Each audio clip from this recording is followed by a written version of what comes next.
Igloo, le Mac de l'habitat. Pardonnez-moi de vous réveiller, Cédric, mais c'est l'heure d'Igloo. C'est l'heure d'Igloo, le Ouais, Mac de l'habitat. c'est vrai, J'espère que vous allez bien. Ça va, bien, Ouais. ouais, super. On va parler de taux de crédit aujourd'hui. C'est un sujet à la fois à la mode et un sujet un peu nébuleux. Il y a beaucoup de choses à dire autour de ce sujet. On va en parler avec Christophe Ecker. Bonjour. Bonjour. Vous êtes le patron, le président de Ma Solution Crédit. C'est le numéro un en nombre d'agences en Alsace et en Moselle. 10 agences Oui. en Alsace-Moselle. Vous avez créé cette société en 2017, 30 Absolument. salariés Oui. avec vous. Ma Solution Crédit, tout est dans le titre en fait. Tout est dit, courtage en crédit, immobilier, professionnel, restructuration de crédit. Alors aujourd'hui, ça tombe bien, on va parler des taux négatifs. Déjà, le terme est un peu barbare. Une anomalie économique, point d'interrogation. C'est le sujet de cette émission et je vous laisse avec Cédric Simonin. Enfin, Oui. attention, je peux intervenir à tout moment, mais vous êtes avec Cédric Simonin. Merci Eric. Le Ça va. Master of Ceremony d'Igloo. Voilà. Il paraît.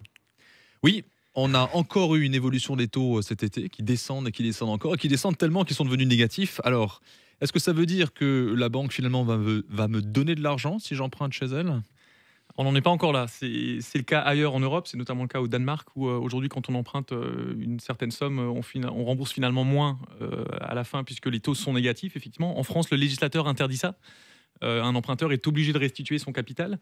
Mais derrière cette expression, cette définition de taux négatif, ce que ça veut dire surtout, c'est que les États aujourd'hui, par exemple la France, empruntent à des taux négatifs. C'est-à-dire que l'État aujourd'hui, sur les marchés financiers, se fait prêter de l'argent par des investisseurs qui sont prêts à en perdre parce qu'ils considèrent que la France est un très bon emprunteur et donc elle peut prendre elle accepte le risque de perdre de l'argent en prêtant à la France. Donc les taux négatifs, c'est ça. Et l'impact qu'ont ces taux négatifs, ces taux directeurs négatifs sur les crédits immobiliers, c'est que ce sont les taux de référence qu'utilisent les banques pour calculer leur politique tarifaire quand ils font du prêt à des particuliers ou à des entreprises. Et donc ça impacte forcément les taux à la baisse. Alors cette situation un peu paradoxale, qu'est-ce qu'elle implique pour le particulier qui va faire son crédit immobilier là dans les semaines qui viennent?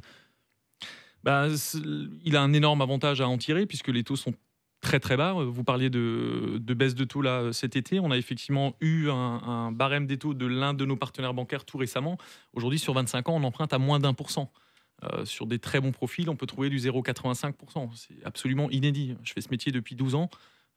J'ai jamais vu ça. Et quand les taux avaient commencé à baisser en 2013, on pensait déjà qu'on était arrivé à des planchers. C'est Mais vrai. là, on est en train de les crever complètement. Oui, c'est vrai que l'argent ne coûte plus cher du tout. Pourquoi s'en priver? Cette situation, elle peut durer combien de temps? Je crois qu'on est malheureusement rentré dans une nouvelle ère et habituellement les ères quand elles s'ouvrent, elles durent pas quelques mois ni quelques semaines. Je pense que ça va vraiment durer. Il faudrait vraiment que le retour de la croissance se fasse, qu'il y ait de l'inflation pour que les taux repartent à la hausse, puisque ça fonctionne toujours sous forme de triptyque. C'est croissance, inflation, puis taux. Et là, malheureusement, malgré l'économie telle qu'on la connaît et qui est sous perfusion maintenant depuis plus de 10 ans, la croissance ne redémarre pas, l'inflation non plus. Donc je crains qu'on est rentré dans une ère où les taux resteront très très bas. C'est une très bonne nouvelle pour les emprunteurs, mais c'est quand même, comme vous l'aviez dit dans le titre, une anomalie économique. Et on peut se poser la question d'où ça va nous mener. Oui, c'est clair. Donc en fait, vous l'avez dit, hein, j'emprunte sur 25 ans, je peux trouver des taux qui sont inférieurs à 1%.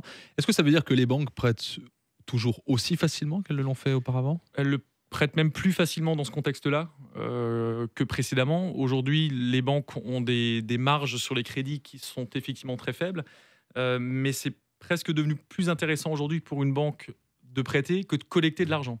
Aujourd'hui, quand elle collecte de l'argent, quand elle a trop de dépôts, les taux étant négatifs, elle est obligée de payer une pénalité d'une certaine manière à la BCE, la Banque Centrale Européenne, parce qu'elle a trop de cash dans ses D'accord. comptes, et donc elle est obligée de le réinvestir, donc elle préfère nettement le prêter finalement que le collecter, cet argent. Donc on peut dire à nos éditeurs qu'ils vont rendre service à leur banque s'ils vont leur faire une demande d'emprunt, hein. On est Je d'accord? pense qu'ils seront ravis. Je pense que même les gilets jaunes pourraient aller voir du coup leur banque et emprunter. Ils seront Bon, très écoutez, on va leur soumettre l'idée.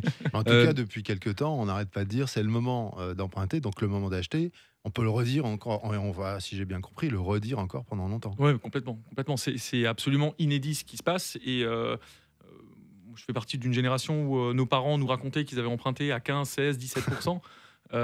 Et on avait tendance à leur dire oui, mais vous achetiez à des prix de l'immobilier qui étaient beaucoup plus bas, ce qui est absolument vrai.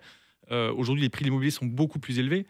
Par contre, on est dans une période qui est tout aussi inédite. Et quand on racontera à nos enfants qu'on a emprunté à moins de 1% sur 25 ans, ils se diront c'est pas possible, quoi. c'est absolument si exceptionnel. les taux sont remontés, ce qui n'est pas forcément évident. Alors oui, j'ose espérer que d'ici 10-15 ans, les taux seront remontés, parce que sinon, il faudra vraiment se poser des questions.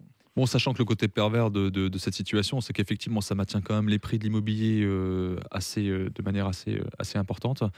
Bon, au bout d'un moment, il va falloir. Il y a un adage qui dit que les arbres ne montent pas jusqu'au ciel. Quand ça va s'arrêter, j'ai peur que ça fasse un petit peu mal. Là, on a parlé de l'emprunteur. Maintenant, celui qui a déjà emprunté, qui a déjà un crédit depuis quelques années, qui a emprunté sur des taux plus élevés, s'il a envie de profiter de cette baisse de taux. Il peut faire racheter son crédit, donc solliciter une autre banque qui va lui faire une proposition de rachat de son crédit immobilier ou renégocier auprès de sa propre banque. Sa propre banque aura une marge de manœuvre qui sera quand même très limitée parce qu'elle-même a acheté l'argent à un certain prix à l'époque où elle lui a prêté. Donc aujourd'hui, si elle baisse son taux, finalement, elle perd de l'argent, ce que les banques ne sont pas prêtes à faire, ou alors vraiment de façon marginale. Donc il faudrait le racheter auprès d'une autre banque.